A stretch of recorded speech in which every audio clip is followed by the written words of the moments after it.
Hi hello friends, welcome back to channel. நீங்கள் பார்த்துருக்குது உங்கள் ஜெனி. இன்றைக்கி நம்மளோட வீடியோவில் எதை பற்றி பேச போகிறோம் அப்படின்னு பார்த்தீங்கன்னா, நீங்கள் வெளியூரில் இருந்து சென்னைக்கோ இல்லை வேறு ஏதாவது ஒரு ஊருக்கோ உங்கள் ஹோம் டவுனை விட்டு நீங்கள் ஜாப்புக்காக வெளியில் போகிறீங்க அப்படின்னா என்னென்ன டீட்டெயிலாம் நீங்கள் கேட்டு தெரிஞ்சுக்கிட்டு அந்த ஜாப்பில் ஜாயின் பண்ணணும். பேசிக்காக எவ்வளோ அமௌண்ட் உங்கள் கையில் இருந்தால் அப்படி ஒரு வேலைக்கு போய் உங்களால் ஜாயின் பண்ண முடியும் அப்படிங்கிறத பற்றி இந்த வீடியோவில் பேச போகிறோங்க. ஏன்னா நிறைய பேர் வந்துட்டு வெளியூரில் போய் வேலைக்கு போகலாம் அப்படிங்கிற ஆர்வத்தில் இருக்காங்க. ஆனால் அவங்களுக்கு என்னென்ன அமௌண்ட் கொண்டு போகணும், என்னென்ன டாக்குமெண்ட் தேவைப்படுது, என்னென்ன டீட்டெயில்ஸ் நம்ம கேட்டு அங்கே போகணும், அங்கே நம்ம காசு இல்லாமல் போயிட்டால் என்ன ஸ்ட்ரகிள் ஆகும் அப்படிங்கிற விஷயங்கள் எதுவுமே தெரியறது இல்லைங்க. ஸோ அதை பற்றி தான் இந்த வீடியோவில் பேச போகிறோம். ஜென்ரலாக நிறைய பேருக்கு ஹெல்ப்ஃபுல்லாக இருக்க மாதிரி இந்த வீடியோ இருக்க போகுது. வாங்க இன்றைக்கான வீடியோக்குள்ளே போகலாம். ஃபஸ்ட்டு விஷயம், நீங்கள் எந்த ஒரு ஊருக்கு வேலைக்கு போனாலுமே நீங்கள் உங்களோட ஹோம் டவுனுக்குள்ளே இருந்து வேலைக்கு போயிட்டீங்கன்னா நீங்கள் வந்து ரெண்ட் கொடுக்க தேவையில்லை, சாப்பாடுக்கு காசு கொடுக்க தேவையில்லை. ஏன்னா உங்கள் வீட்டிலேயே வந்து அம்மா அப்பா இருப்பாங்க, இல்லை வந்துட்டு நீங்கள் இருக்க வீட்டிலே ஆல்ரெடி ரெண்ட் கொடுத்துட்ருப்பீங்க. எக்ஸ்ட்ரா வந்து ரெண்ட்டுன்னு சொல்லி தனியாக நம்ம கொடுக்க தேவையில்லை. ஃபுட்டும் பார்த்திங்கன்னா வீட்டில் சமைச்சு வச்சுருவாங்க. அதனால் அதுக்கு நம்ம எக்ஸ்ட்ரா வந்த ஒரு காசும் கொடுத்து நம்ம சாப்பிட போகிறது கிடையாது. அந்த ரெண்டு அமௌண்ட்டும் நம்ம சொந்த ஊரில் வேலை பார்த்தா மட்டும்தான் இருக்காது. இப்போ வெளியூருக்கு வந்து வேலை பார்க்குறோம் அப்படின்னா கம்பல்சரி நம்ம வந்து ரூமுக்கு வாடகை கொடுத்தா ஆகணும். மாதம் வந்து ஃபுட்டுக்குன்னு ஒரு காசு செலவாகும், நம்ம டெய்லி சாப்பிட்டு தாங்க ஆகணும். ஸோ இந்த ஒரு அமௌண்ட் வரும். இந்த அமௌண்ட் எவ்வளோ வரும் அப்படின்னு பார்த்தீங்கன்னா, அப்ராக்சிமேட்டாக நீங்கள் ஒரு ரூம்னு போயிட்டு ஒரு சென்னையில் எடுத்துக்கிட்டீங்க அப்படின்னா ஒரு 4000 6,000 வரைக்கும் ஆகும். ஸோ பிஜி ரூம்ஸ் எல்லாமே இந்த மாதிரி தான் இருக்கும். இல்லை நார்மலாக நீங்கள் வந்துட்டு செப்பரேட்டாக ஒரு ரூம் கிடைக்குமா அப்படின்னு கேட்டிங்கன்னா அந்த மாதிரிலாம் கிடச்சிடாது. கிடைக்கிறது அவ்வளோ ஈஸியும் கிடையாது. ரொம்பவே அலைஞ்சு திரிஞ்சு பார்த்தா தான் கிடைக்கும். அதுவும் வந்து நம்ம நார்மல் ஊரில் இருக்க மாதிரி ஒரு 4000 ஒரு 3000 கிடைக்குமானா அப்படி கிடைக்கவே கிடைக்காது. ரூம்ஸ் எல்லாமே சென்னை இல்லை கோயம்புத்தூர் இந்த மாதிரிலாம் நீங்கள் வேலைக்காக போகும்போது காஸ்ட் வந்து ரொம்பவே அதிகமாக இருக்குங்க. ஸோ மினிமலாக ஒரு பிஜி ரூம்னு எடுத்துக்கிட்டிங்கன்னா ஒரு 4000 6,000 வரைக்கும் ஆகும். ஸோ இதுதான் பேசிக்கான ஒரு ரூமுக்கான அமௌண்ட்டு. அதுக்கடுத்து நீங்கள் ஒரு ஃபுட்டுக்கு போகிறீங்க அப்படின்னு வச்சுக்கோங்களேன். ஃபுட்டுக்கு பார்த்தீங்கன்னா நீங்கள் ஒரு நாளைக்கு மினிமலாக ஒரு 3 வேலையும் சாப்பிட்றீங்க. 3 வேலையில் வந்துட்டு ஒரு 100 இருந்து ஒரு 200 வரைக்கும் நம்மளோட ஃபுட்டோட எக்ஸ்பென்ஸ் ரொம்ப கம்மியாக சாப்பிட்டாலே இது வந்துட்டு ஜென்ரலாக ஆகும். ஸோ அப்ராக்சிமேட்டாக 200 அப்படின்னு வச்சோன்னா நீங்கள் 30 நாளைக்கு பார்த்தீங்கன்னா 200 × 30 6,000 வந்து உங்கள் ஃபுட்டுக்கான காஸ்ட்டே ஆயிருங்க. ஸோ வந்து நமக்கு ரூமுக்கும் பார்த்தீங்கன்னா அப்ராக்சிமேட்டாக 6,000 ஆயிரும், ஃபுட்டுக்கும் பார்த்தீங்கன்னா 6,000 ஆயிரும். டோட்டலாக நமக்கு சாப்பிட்றதுக்கும் தங்குறதுக்கும் மட்டுமே மினிமலாக ரொம்பவே மினிமலாக பண்ணால் கூட ஒரு 8,000 இருந்து 12,000 வரைக்கும் மந்த்லி எக்ஸ்பென்ஸ் ஆயிருங்க. ஸோ ஃபுட்டும் ரூமும் முடிஞ்சிருச்சு. நெக்ஸ்ட் பார்த்தீங்கன்னா நம்ம பண்ணக்கூடிய வேலை டெலிவரி ஜாப்னு போகும்போது நம்ம ஓன் பைக்கில் போகிறது தான் ரொம்பவே பெஸ்ட்டாக இருக்கும். ஏன்னா நீங்கள் ஒரு பைக் வந்து அங்கே கொடுக்குறாங்க அப்படின்னு சொல்லிட்டு பைக் மூலிமா நம்ம போனோம்னா பைக்கில் வந்துட்டு ஒரு குறிப்பிட்ட நேரம் தான் சார்ஜ் நிற்கும். நீங்கள் ஒரு 100 கிலோமீட்டர் தான் சார்ஜில் பண்ண முடியும், போக முடியும். திரும்பவும் வந்துட்டு அதில் சார்ஜ் இல்லாமல் போயிடும். திரும்ப அதில் சார்ஜ் போடணும் அப்படின்னு பார்த்தீங்கன்னா அதுக்கு வந்துட்டு ஒரு 8 மணி நேரம் பக்கம் சார்ஜிங் டைம் ஆகும், இல்லை ஒரு 6 மணி நேரமாக அது ஆகும். ஸோ இப்படி இருக்கனால உங்களால் திரும்பவும் சார்ஜ் போட்டு உடனே வேலைக்கு போக முடியாது. ஒரு நாளைக்கே பார்த்தீங்கன்னா ஒரு 100 கிலோமீட்டர் தான் உங்களை ஒர்க் பண்ண முடியும். அப்போ அதுக்கு வந்துட்டு ஒரு டைமிங்லாம் கொடுத்துருப்பாங்க. இவ்வளோ நேரம் நீங்கள் லாகின்ல இருந்தால் தான் உங்களுக்கு இன்சென்டிவ் கிடைக்கும், இந்த மாதிரிலாம் கொடுத்துருப்பாங்க. ஸோ உங்களால் அதுக்கு அதிக நேரம் அதில் லாகின்ல இருக்க முடியாது. அதனால பைக்கோட ஓன் பைக் வச்சுருந்தா தான் நீங்கள் வெளியூர்லேருந்து இங்கே சென்னைக்கு வரும்போது நிறைய ஏர்ன் பண்ண முடியும். அதனால ஓன் பைக்கில் வர்றதா ரொம்பவே பெஸ்ட்டுங்க. ஸோ ஓன் பைக் வர்றோம் அப்படின்னா அதுக்கு வந்துட்டு நம்ம வந்து பெட்ரோல் போடணும்.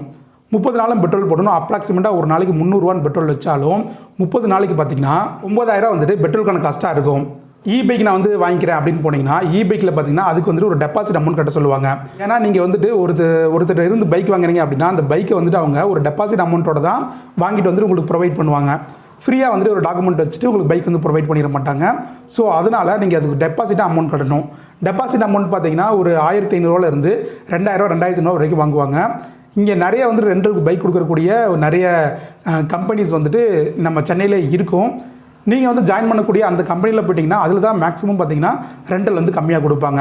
ஸோ டெபாசிட்டுக்கு ஒரு 1,500 இருந்து 2,000 வரைக்கும் கட்டணும். அதுக்கப்புறம் வீக்லி பார்த்தீங்கன்னா ரெண்டல் கட்டணும், வாடகை கட்டணும். நம்ம வாடகைக்கு தான் பைக் எடுக்கிறோம், சொந்தமாக எடுக்க கிடையாது. 2,000 யாருமே சொந்தமாக பைக் தர மாட்டாங்க. ஸோ வந்துட்டு நம்ம வாடகைக்கு எடுக்கிறனால ஒவ்வொரு வாரமும் அதுக்கு வாடகை கட்டணும். அந்த ரெண்டலுங்கிறது அந்த கம்பெனி எவ்வளோ சொல்கிறாங்களோ அதை பொறுத்து தான். ஒரு சிலர் வந்துட்டு 750 கூட தராங்க, ஒரு சிலர் 1,500 தராங்க, ஒரு சிலர் வந்து 2,400 கூட தராங்க. ஸோ இந்த மாதிரி வந்துட்டு ரெண்டலுங்கிறது வந்துட்டு டிஃபர் ஆகிட்டே இருக்கும். அது அந்த கம்பெனி என்ன ஃபிக்ஸ் பண்ணியிருக்காங்களோ அந்த ரெண்டல் வந்து நம்ம கொடுக்குற மாதிரி இருக்குங்க. ஸோ பார்த்தீங்கன்னா அந்த ரெண்டலுக்கான அமௌண்ட்டுன்னு பார்த்தீங்கன்னா ஒரு மாதத்துக்கு மினிமலாக 1,000 ஒரு வாரத்துக்கு அப்படின்னு வச்சாலும் 4,000 வந்துட்டு நமக்கு ரெண்டலுக்கான அமௌண்ட்டாக வந்து மாறிடுங்க.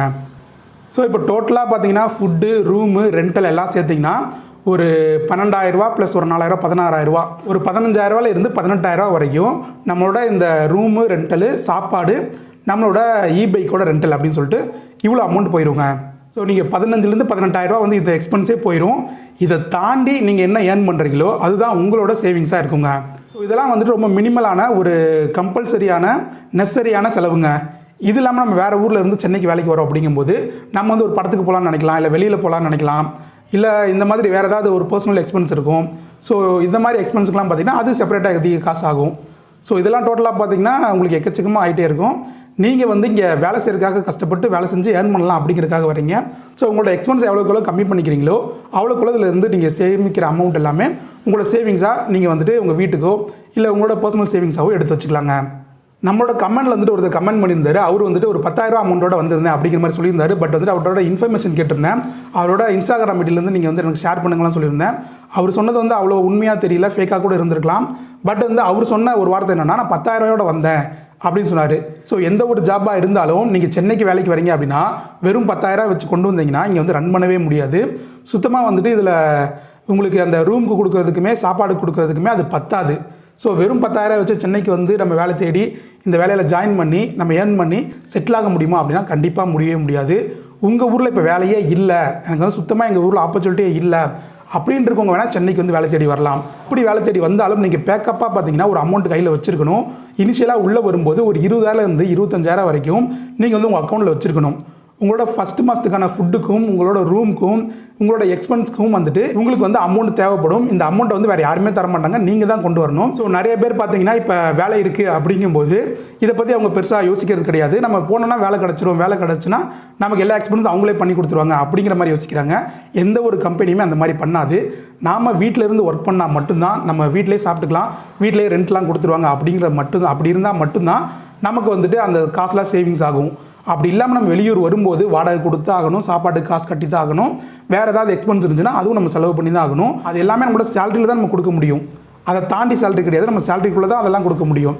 இதெல்லாம் போக எக்ஸ்ட்ராவாக எனக்கு வந்துட்டு இது இல்லாமல் சேலரி ஒரு 30,000 40,000 வேணும், இது எல்லாமே ஃப்ரீயாக தருவாங்களா அப்படின்னு கேட்டிங்கன்னா அந்த மாதிரி தரமாட்டாங்க. ஏன்னா நிறைய பேர் அந்த மாதிரி தான் கேள்வி கேட்குறாங்க. ஸோ அதனால தான் இந்த ஒரு விஷயத்தை மென்ஷன் பண்ணுறேன். நிறைய பேருக்கு அது புரிய மாட்டேங்குது. ஸோ நீங்கள் யாராக இருந்தாலுமே ஒரு சென்னைக்கு வேலைக்கு வர போகிறோம் அப்படின்னு ஒரு முடிவு பண்ணிட்டீங்க அப்படின்னா அதுக்கு பேசிக்காக உங்கள்கிட்ட மினிமலாக ஒரு 20,000 25,000 வரைக்கும் பேக்கப்பாக காசு இருக்கணும். ஒரு மாதம் ரெண்ட் கொடுக்கணும், ஒரு மாதம் சாப்பிடணும், பெட்ரோல் போடணும். இதெல்லாம் போட்டு உங்களுக்கு வேலை கிடச்சி அந்த வேலையில் வர இன்கம் பேஸ் தான் அடுத்தடுத்த மாதத்தை வந்து நீங்கள் ரன் பண்ண முடியுமே தவிர நீங்கள் வந்துட்டு அமௌண்ட்டே இல்லாமல் டேரெக்டாக வந்துட்டு நீங்கள் சென்னைக்கு வந்து இதில் வேலை பார்க்க முடியுமா அப்படின்னு கேட்டிங்கன்னா சுத்தமாக முடியாது. வெறும் 10,000 வச்சுட்டு இந்த சென்னையில் வந்து ரன் பண்ண முடியுமான்னு கேட்டிங்கன்னா அதுவும் முடியவே முடியாதுங்க. ஸோ சென்னை மாதிரி ஊரில் பார்த்தீங்கன்னா ஜாப் ஆப்பர்ச்சுனிட்டிங்கிறது ரொம்பவே பெருசாக இருக்குது, நிறைய ஜாப் அவைலபிளாக இருக்குது. ஸோ அதனால தான் நம்ம வேறு ஊரில் இருந்து இந்த சென்னை மாதிரி ஊருக்கு வந்துட்டு வேலை தேடி வரும். சென்னை, பெங்களூர் இந்த மாதிரி ஊருக்குலாம் வேலை தேடி போகிறோம். ஸோ அங்கே நமக்கான எக்ஸ்பென்ஸ்ங்கிறது நம்ம தான் பார்த்தாகணும். அது எல்லாருமே புரிஞ்சுக்கோங்க.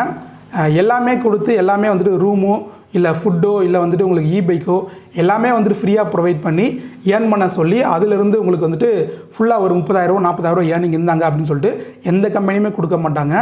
நீங்கள் எந்த ஜாப் போனாலுமே சரி, ஐடி ஜாப்புக்கும் போனாலும் சரி, யாருமே வந்து எதுவுமே இந்த மாதிரி பண்ண மாட்டாங்க.